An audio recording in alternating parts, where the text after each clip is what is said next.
twamaze kabisa rwose kuba twambara amata. Birumvikana rero ni mu gihugu cy'u Burundi tugiye kuba dukurikirana amakuru agiye atandukanye turebera hamwe byinshi bigiye bitandukanye bikomeje kugenda bivugwayo. Angira ngo ku munsi w'ejo nibwo twakiraga drone itubwira yuko ikijyanye na CNDD-FDD ishobora kuza kugaragaramo by'umwihariko ibintu navuga yuko atari byiza. Tumaze iminsi twumva korogana hagati y'abitwa ba Reverien Ndikuriyo ndetse n'abagabo banda kugarika. Aba ni bamwe mu barugwana shyaka bakomeye by'umwihariko hano mu gihugu cy'u Burundi. Ngira ngo ibi bintu tugiye kubyinjiramo, ariko turaza kwinjira dusuhuza abantu benshi badukurikira bari mu gihugu cy'u Burundi. Nyamuneka kuko badukurikira bari mu makuru nagiye atandukanye, badukurikira bari muri Korine Mujejuru, badukurikira bari muri Korine Mulangala, badukurikira bari muri Korine ya Kinazi, badukurikira bari muri Korine ya Tongo, badukurikira bari muri Korine by'umwihariko zigiye zitandukanye. Tubasanga Bubanza, Kirundo, Gitega, mu gisagara cya Bujumbura bariyo 5 kuri 5.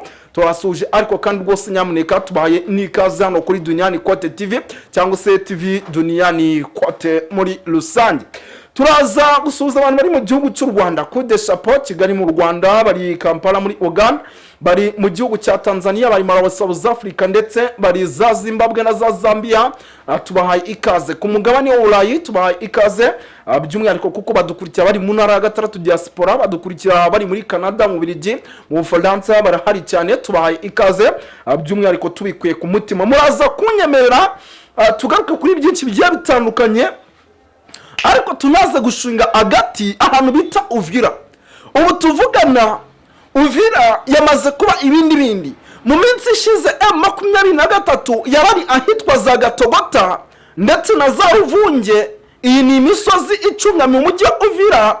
Uyu mujyi wa Uvira uri mu byago ubu tuvugana bikomeye cyane kuko ni umujyi by'umwihariko ufite aho uhurira n'igihugu cy'u Burundi. Ni umujyi uhererekana imbibi n'igihugu cy'u Burundi. Murabizi Red Tabara iri muri Sud Kivu, Red Tabara iri muri Sud Kivu. Iyi Red Tabara irwanya umurwa cyangwa se ubutegetsi bw'u Burundi. Mu gihe Uvira yaba ibaye cut off M23 ikasigarana, murabizi neza yuko igihugu cy'u Burundi kiraza gutangira guhura n'umutekano muke. Ngira ngo yenda ibi tugiye kwa tubyinjiramo tubiva imuzini muzingo. Muraza kunyemera tubikomozo, ariko kandi rwose nyamuneka tubive imuzini muzingo kuko muraza kunyemera nko tugaruka kuri izi ngingo z'ingenzi zikurikira. Turaza kugaruka ku witwa General Prime Niyongabo mu kanya gato gashize amaze gutegura icyitwa inama by'umwihariko y'abagenerali mu gihugu cy'u Burundi, akaba ari inama igiye kuganira ku kijyanye n'umutekano muke cyangwa se ugomba kongerwa no mu gihugu cy'u Burundi. Turaza kugaruka mu gihe ku kibuga cy'indege cya Bujumbura. Murabizi hamaze iminsi hamenwa ibikoresho by'Ababirigi, bikaba ari ibikoresho by'umwihariko birimo biraza uko bwije nuko bukeye, bikomeje no kugenda byifashishwa mu buryo navuga yuko ari ubwo kurwana bafatikanyije by'umwihariko nizi FDLR by'umwihariko bohereza ku butaka bwa Repubulika ya Demokarasi ya Kongo. Ku munsi w'ejo murabizi yuko indege y'Abarundi yarasiwe ahitwa Lungu. Ese ibi bintu murabizi neza? Ubu tuvugana n'amakuru yemeza yuko za ndege zo mu bwoko bwa kamikazi zimo ziraza mu mujyi wa Uvira, ariko izi ndege nazo bikarangira zirashwe muri rusange. Ngira ngo byose ugiye kwa tubyinjiramo tubiva imuzini muzingo. Muraza kunyemera tugaruke muri CNDD-FDD. Iri ni ishyaka riyobowe n'uwitwa Evariste Ndayishimiye ndetse riko butegetsi. Ubu tuvugana na n'ubu riracyahangana, riracyakozanya ku rwego hejuru. Bamwe bati turaza kuyoba, abandi bati ntituribuze kuyobora. Ibi nabyo turaza kuba tubiva imuzi n'imuzingo. Turaza kugaruka kubikomeje kugenda bivugwa. Uwitwa General Neva ati ntibishoboka twebwe nk'umurwi wa CNDD-FDD turaza gukomeza tuyobora igihugu cy'u Burundi. Ngira ngo ibi ni bimwe mu bintu ari kugenda yigamba ndetse anagarukaho bishobora kuza gutuma abitwa banda kugarika, bishobora kuza gutuma abitwa ba Reverien Ndikuriyo, uyu ni umunyabanga mukuru wa CNDD, bishobora kuza gutuma abitwa ba Agathon Rwasa batavuga rumwe n'ubutegetsi, bishobora kuza gutuma abitwa ba General Bunyoni bari mu magereza bahaguruka bagatangira kwibaza kuri ibintu uyu mugabo akomeje kugenda atangaza nyuma yuko igihugu cy'u Burundi ishyaka riri ku butegetsi rikomeje kugenda rifata icyitwa by'umwihariko ubutegetsi cyangwa rikomeje kugenda rifata icyitwa ibibanza byinshi kugira ngo bongere kuyobora igihugu cy'u Burundi. Ibi birimo biratera ikibazo gikomeye cyane mu gihugu cy'u Burundi, ndetse akaba ari bimwe mu bintu navuga yuko bishobora kuza gutuma ibintu bihindura isura muri rusange. Turazana kubyinjiramo ngira ngo muraza kunyemera tugaruke gato ku makuru agiye atandukanye. Hari n'amakuru yabaze kugenda amenyekana ku bijyanye by'umwihariko n'icwa ry'abasirikare by'umwihariko no mu gihugu cy'u Burundi bakomeje kugenda bapfira mu ishyamba rya Kibira.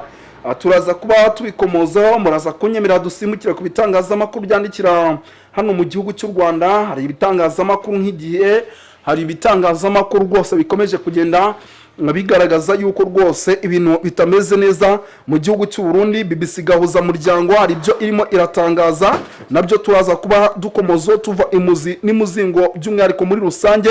Muraza kunyemera tugaruka kuri byinshi bigiye bitandukanye, tugende tuba updatinga tubabwira uko situation ihagaze. Ariko nimba utari wakora subscribe, icyo usabwa natindi ni ugukora subscribe kugira ngo tujye tugendana neza mu buryo mwese cyangwa ubundi.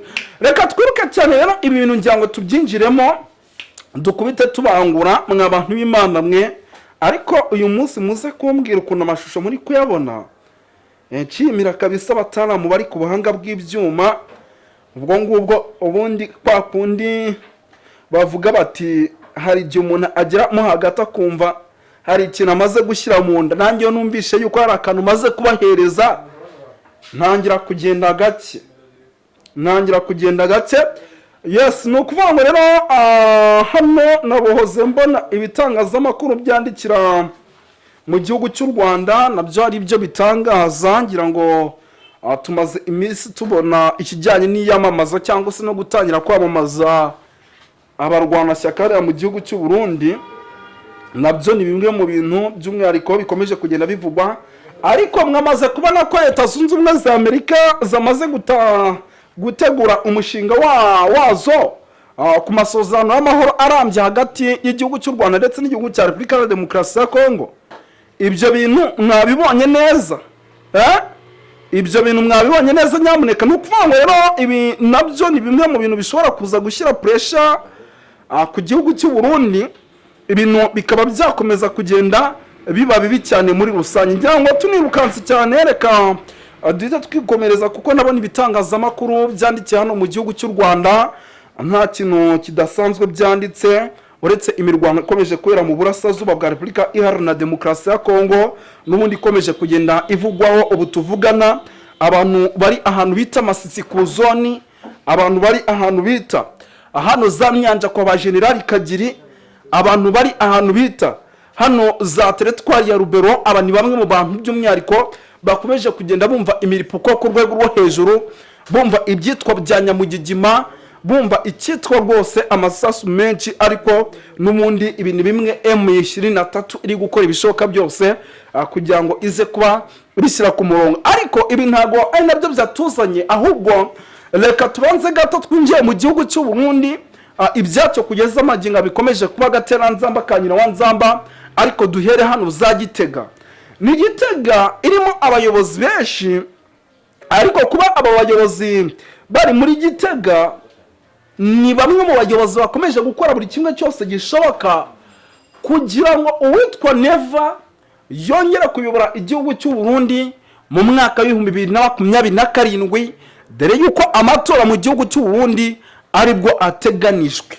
Ibi rero birimo biraba ni bimwe mu bintu navuga yuko bishobora kuza gutuma rwose nyamuneka abayobozi batavuga rumwe n'ubutegetsi cyangwa se bamwe mu bikomerezwa mu gihugu cy'u Burundi batavuga rumwe n'ubutegetsi bahaguruka bakarwanya ubutegetsi bwo bwitwa General Neva. Kuko yenda tugaruka gato nko ku uyu mugabo bita ni Reverien Ndikuriyo, uyu abarizwa muri CNDD-FDD ariko navuga rumwe n'ubutegetsi. Tugaruke kuri uyu mugabo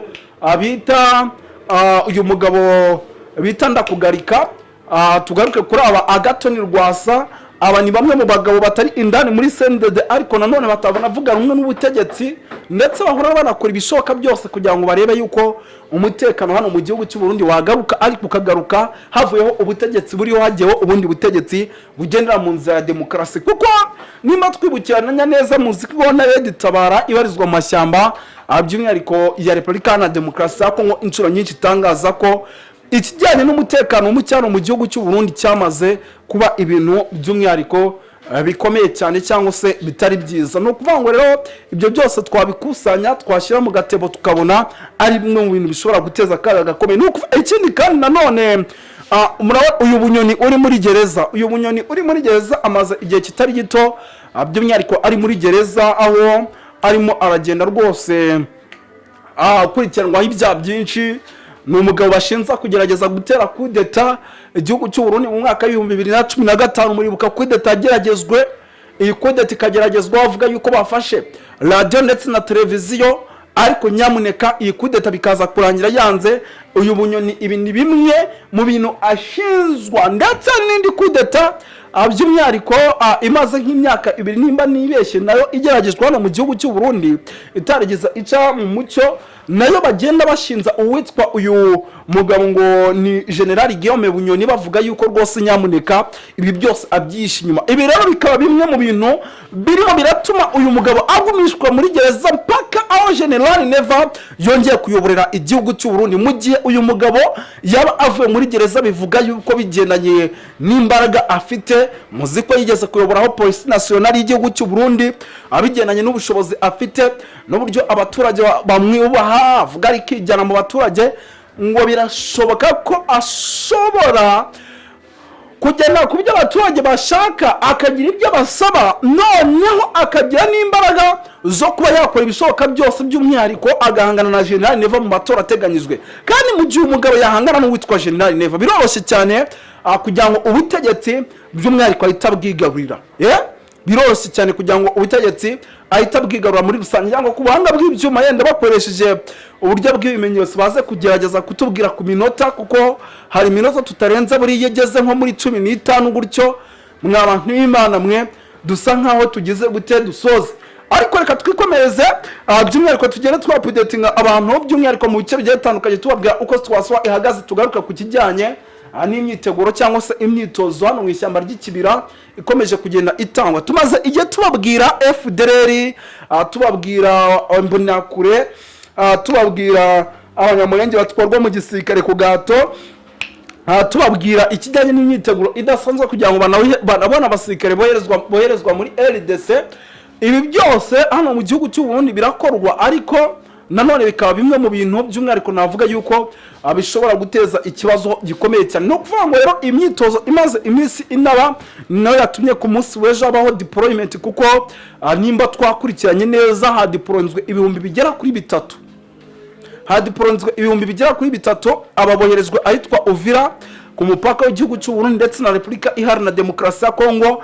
Aba bakaba namwe mu bashobora kuza kwifashishwa mu gihe habayeho igitero kizasarambwe by'umwihariko mu gukuramo uyu mujyi wa Uvira. Murabizi yuko rwose imbunda zose z'abarundi bamaze kuzitereka muri uyu mujyi kugira ngo M23 idakontrola uyu mujyi.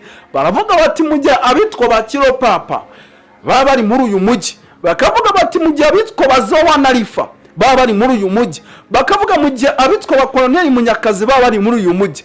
Uko byagenda kose natwe bashobora kutwihimuraho kuko ibyo twabakoreye guhera muri teritwari ya Masisi mu misozi ya Zabwiza barabizi, ibyo twabakoreye mu bice bya hano muri za Nyagongo barabizi, ibyo twabakoreye mu bice byo muri teritwari ya Rucuru, ibyo twabakoreye mu bice byo muri teritwari ya Rubero, muri teritwari ya Warikare, byose baravuga bati n'ubundi mu gihe baba bafite umujyi wa Uvira bashobora kugira gutya bakaba bahita babitwishyura noneho bakadukubita natwe ikitwa surprise. Ugasanga ibyitwa bya Nyamugigima Miripuko ya Masaso itangiye kugenda igera no mu gihugu cy'u Burundi ugasanga abaturage barahunga. Akaba ayo mpamvu rero ikomeye yamaze gutuma nyamuneka uyu mujyi wa Uvira inkingi za mwamba zose z'i Burundi bazimanwamo ndetse n'amaterana mu gihugu cy'u Burundi abarimo ba General Prime Niyongabo bagakora buri kimwe cyose kugira ngo ibi bintu baze kubigenamo neza.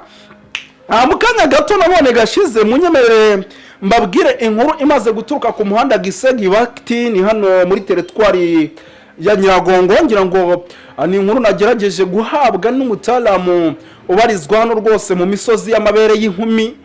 Rwose yagize gutya yikoza mu ibaba rya wino, byari ku isaha y'isa 3:00 igera kuri 20. Arambwira ati mutalamu bwana Moses ati nazakatanya mazaba FDLR zajyaga zigira gutya zigakora ikijyanye n'ubusahuzi. Uwacyafite inyemeri y'ibishyimbo bakamubwira ati turatugabane, afite igitoki bakamubwira ati dukurira amabe hangahe, uwanyura afite ibijumba bakatubwira ati dusigira umutanduko. Izo ngizo rwose ngo uwitwa Ekotango ndetse na Twayisiwe Jimmy Bolingo bakoresheje babasore babo bakunda gutega ambushi zidasanzwe ngo bagize gutya rwose ngo barangije barazikubitanga duyi, barangije bamwigizayo, abenshi bahasiga ubuzima. Bishatse kuvuga ngo rero umuhanda Goma Rucuru hano ku mabere y'inkumi ahazanga Giseki Bati aha muri teritwari ya Nyiragongo ndetse no muri hano mashyamba hose ikitwa FDL bakomeje kugenda bazimaramo muri rusange. Birumvikana yuko rero ibyo ari bimwe mu bintu bishobora kuza gutuma by'umwihariko ibintu bigenda neza. Cyangwa ku buhanga bw'ibyuma nagira ngaruke ku biriko birabera muri East Congo na cyane ibijanye n'ijya proposition ya Doha. Narababwiye yuko buriya leta ya Congo ntirigera igira umutima wuguruye wo gukemura ibibazo biri muri East Congo, ahubwo iracafite icizigizigi ko bishoboka yuko ishobora kwigarurira East Congo biciye mu biganiro canke biciye no mu muheto. Ntibaracika intege, uravye ibyo bavuga n'ibyo bakora bitajana. Ni ibintu rero byerekana yuko bishoboka yuko leta ya Congo itarava kwizima ngo yumve yuko AFC M23 ari partenaire bakwiye kwicarana bakaganira uburyo bwo kubaka ubusha kandi politike ya Congo. Nico gituma rero ubona bavuga ibi, nimba umwe mu mutegetsi wo muri Congo avuze ibi ukazobona nk'umusirikare arahagurutse avuze ibindi binyuranye n'ivyo biba byari vyitezwe.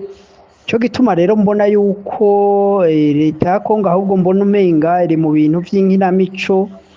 Ibintu by'inkinamico rero niyumvira yuko bishobora gusamaza M23 canke ugaca usanga M23 iriko yumvira yuko hari ibintu by'inyungu ishobora gushikira vuba biyoroheye biciye mu biganiro. Ariko niyumvira yuko amateka y'ibyabaye y'ibiganiro na leta ya Tshisekedi, wire ku biganiro yagiraniye na Kabila, wire ku biganiro agiranira n'abandi banyapolitike, ariko ugasanga nta kintu na kimwe gishobora kuja mu ngiro. Sinzi ivyizigizigi AFC M23 ifite yo kwirirwa yiruka iyo za Doha, kuko mbona yuko kuko nababwiye partenaire AFC M23 yagomba kuganira nawe ariyo guverinoma ya Congo atari partenaire fiable bashobora kuganira ngo bagere kuri gahunda zifadika zishobora gushirwa mu ngiro.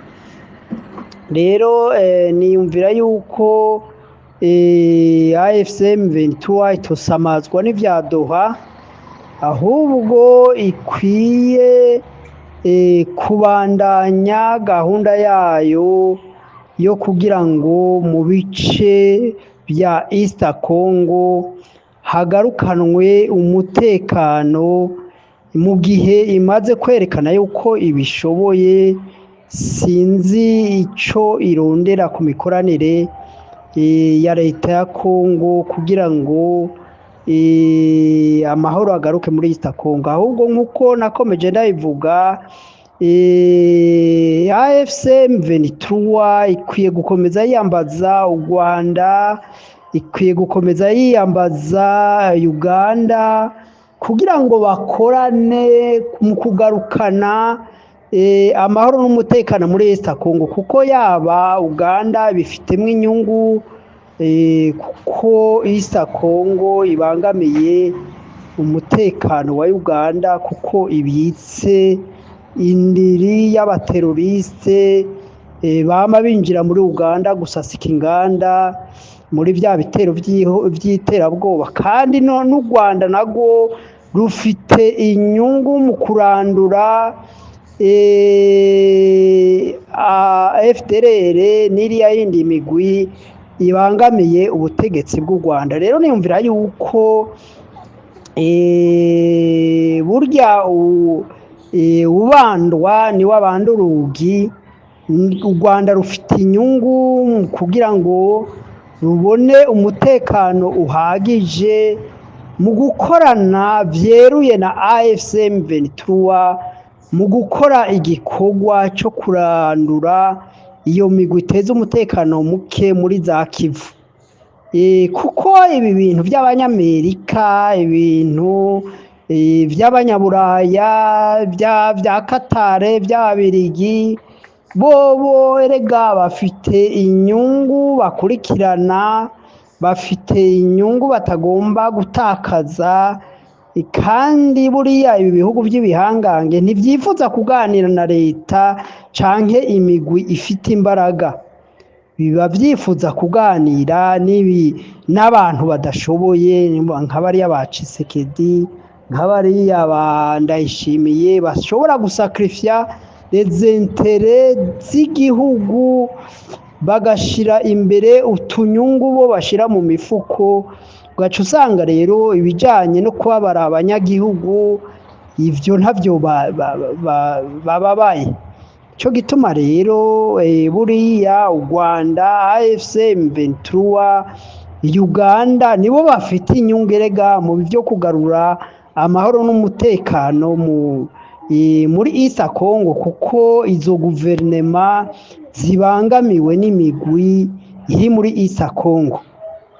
N'u Burundi nabwo buriya cyari kibazo, Burundi bwagomba kuja mu njana imwe n'u Rwanda na Uganda, ariko mu buryo bwo kutamenya, bwo kudatahura inyungu abarundi bagomba kubona mu gihe East Congo yaba itekanye, kandi East Congo ikaba ikingiwe n'umugwi ukomeye mu bya gisirikare ushobora kugarukana amahoro, kuko Uburundi burazi neza yuko za mayimayi zigenzura kiriya gice ca Sud Kivu. Iriya migwi ya za mayimayi itashoboye kuba yobuza imigwi yatera Uburundi, arizo ziriya za FNL, za Nzabampema, ndetse n'ibyavugwa bya Red Tabara.